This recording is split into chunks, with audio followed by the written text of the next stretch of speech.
Vous êtes sur le podcast Vue d'ensemble.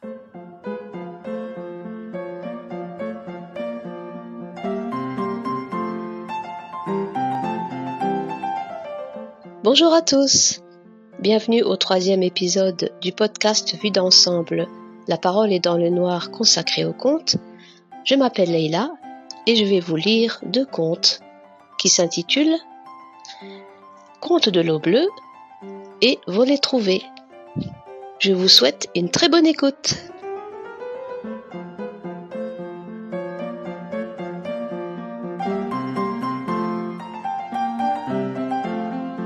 Conte de l'eau bleue. Quand la terre fut créée, il pleuvait tout le temps. L'eau était un élément si important qu'on appela notre planète la planète bleue. Un jour, un jeune explorateur venu de Saturne passa près de celle-ci. Il fut attiré par cette belle couleur et décida d'y séjourner quelque temps. Il n'avait jamais vu de telles étendues d'eau bleue. Il en était si émerveillé qu'il ne pouvait pas s'empêcher de les contempler à longueur de journée.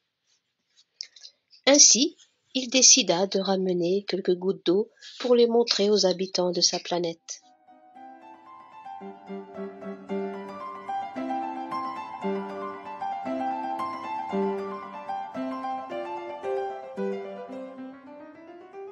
En arrivant chez lui, il était fier et heureux de pouvoir partager son expérience. Il alla voir le roi et sa cour et leur décrivit pendant un long moment la terre. « Là-bas, disait-il, il y a d'immenses mers d'un bleu magnifique. » Le roi lui ordonna de leur montrer cela. Alors, le jeune explorateur sortit de sa poche le flacon dans lequel il avait mis les quelques gouttes d'eau. Mais l'eau qui en jaillit était incolore. Le roi et sa cour se mirent à rire aux éclats et se moquèrent du jeune homme. Ce dernier, sûr de ce qu'il avait contemplé pendant si longtemps, persista à dire que l'eau était bleue et prit la décision de retourner sur terre pour en ramener davantage. Personne ne voulut l'accompagner, car tous croyaient qu'il mentait. Et il faut dire que les habitants de cette planète n'aimaient pas du tout voyager. Ils préféraient rester tranquillement chez eux. Le jeune explorateur retourna donc seul sur terre et prit cette fois-ci toute une bouteille d'eau. Mais en arrivant chez lui, celle-ci était aussi incolore que l'air. Le roi et sa cour se moquèrent à nouveau de lui. Le jeune homme, dépité, se mit à pleurer. « Et pourtant, disait-il en gémissant, pourtant je vous assure qu'elle est bleue. » Tous riaient de lui. C'est alors qu'une petite voix l'interpella. C'était une petite goutte d'eau qui coulait le long de la bouteille qu'il avait ramenée. « Tu ne te trompes pas, nous sommes bien bleus, » murmura la petite goutte. « Alors, pourquoi ne te vois-je pas ainsi ?» demanda le jeune homme intrigué. « C'est parce que nous ne sommes bleus que lorsque nous sommes des milliers. C'est notre multitude qui fait notre beauté. Il ne suffit pas d'un seul coup de pinceau pour faire un beau tableau. » « Mais comment pourrais-je prouver au roi que j'ai raison ?»« Tu ne peux pas, » affirma la petite goutte d'eau. « C'est à lui d'avoir la curiosité de découvrir la terre. » Bien naïf est celui qui croit connaître le monde sans sortir de chez soi.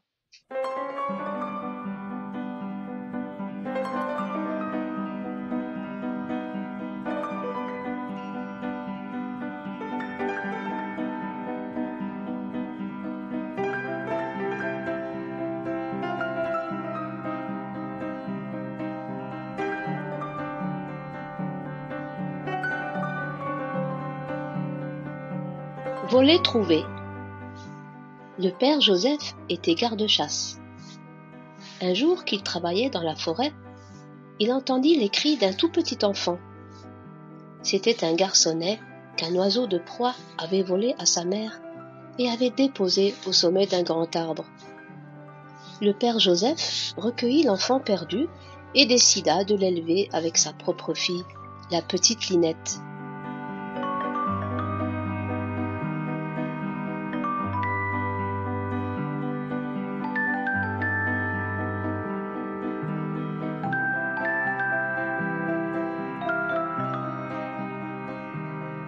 Il le nomma Voler-Trouvé. Linette et Voler-Trouvé s'aimaient tendrement. On ne les voyait jamais l'un sans l'autre. Le père Joseph était veuf. C'était Mamé Suzanne, une vieille cuisinière qui tenait le ménage, et il y avait aussi dans cette maison Dudule, un valet pour faire les gros travaux. Un soir de clair de lune, Linette aperçoit Mamé Suzanne qui va et vient du puits à la cuisine en transportant des seaux d'eau. Elle remplit un chaudron énorme, sorti on ne sait d'où, et que Linette n'avait jamais vu auparavant. « Qu'est-ce que tu vas faire cuire dans cet énorme chaudron, Mamé Suzette ?»« C'est un secret, mais si tu promets de ne rien raconter à personne, je te le dirai. » Linette promet. Alors, Mamé Suzanne lui explique que le lendemain matin, après le départ du père Joseph pour la forêt, elle viendra prendre Voler-Trouvé dans son lit et le mettra à cuire dans l'eau bouillante du chaudron. Le lendemain, à l'aube, la porte claque. C'est le père Joseph qui part travailler dans la forêt. Les enfants sont encore au lit. Linette réveille Voler-Trouvé et lui dit : « Si tu ne me quittes pas, je ne te quitte pas non plus. » Il répond : « Ni maintenant, ni jamais. » Alors elle lui dit : « Mamé Suzanne se prépare à te faire cuire dans un énorme chaudron. Mais cela n'arrivera pas tant que nous resterons ensemble. Habillons-nous vite et sauvons-nous par la fenêtre. » L'eau bout dans le chaudron. Mamé Suzanne entre dans la chambre. Les enfants se sont sauvés. Pardieu, que va dire le père Joseph ? Elle appelle Dudule le valet. Les enfants se sont enfuis. Ils ne doivent pas être loin. Avec tes grandes jambes, dépêche-toi de les rattraper et ramène-les en vitesse. Dudule part au pas de course. Les enfants, qui se reposent dans une clairière, l'aperçoivent de loin. Si tu ne me quittes pas, je ne te quitte pas non plus. Ni maintenant, ni jamais. Transforme-toi en églantier, je serai ton églantine. Dudule ne trouve pas la moindre trace des enfants. Il rentre à la maison. Je n'ai rien vu, Mamé Suzanne. Rien qu'un églantier avec son églantine. Imbécile, il fallait briser l'églantier et me rapporter l'églantine. Retourne-y et fais ce que je viens de te dire. Dudule repart dans les bois. Les enfants l'aperçoivent de loin.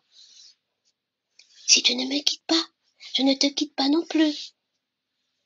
Ni maintenant, ni jamais. Transforme-toi en chapelle. J'en serai la petite statue. Une nouvelle fois, Dudule ne voit rien, ne comprend rien. Il revient à la maison. Je n'ai rien vu, Mamé Suzanne, qu'une chapelle et sa petite statue. Il fallait briser la chapelle et me rapporter la petite statue. Tu es vraiment trop bête. Je vais y aller moi-même.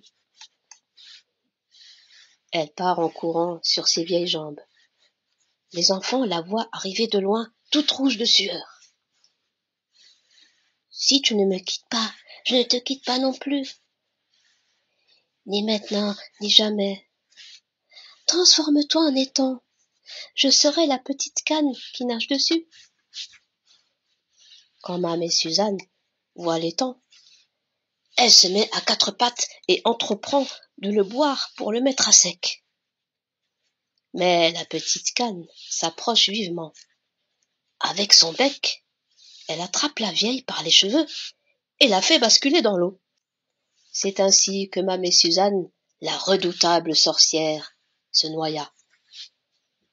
Linette et Volet Trouvé, la main dans la main, rentrèrent à la maison le cœur joyeux. Et s'ils ne sont pas morts, ils y sont encore.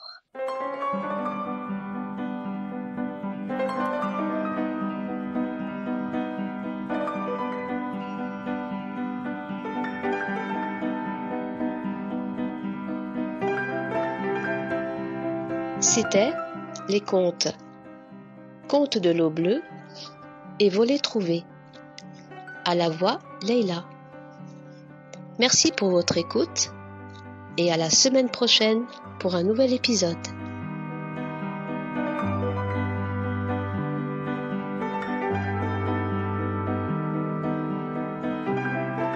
Si cet épisode vous a plu, n'hésitez pas à liker, à commenter et à partager. Nous vous donnons rendez-vous sur notre chaîne podcast que vous pouvez retrouver sur Apple Podcast, Spotify, Deezer, Google Podcast, SoundCloud, Podcast Addict et bien évidemment sur toutes les plateformes de podcast. Inscrivez-vous sur notre newsletter pour vous tenir informé des publications. C'était le podcast Vue d'ensemble, à la production Yves Vancy, à la voix Mireille Leflair. Je vous dis à très bientôt.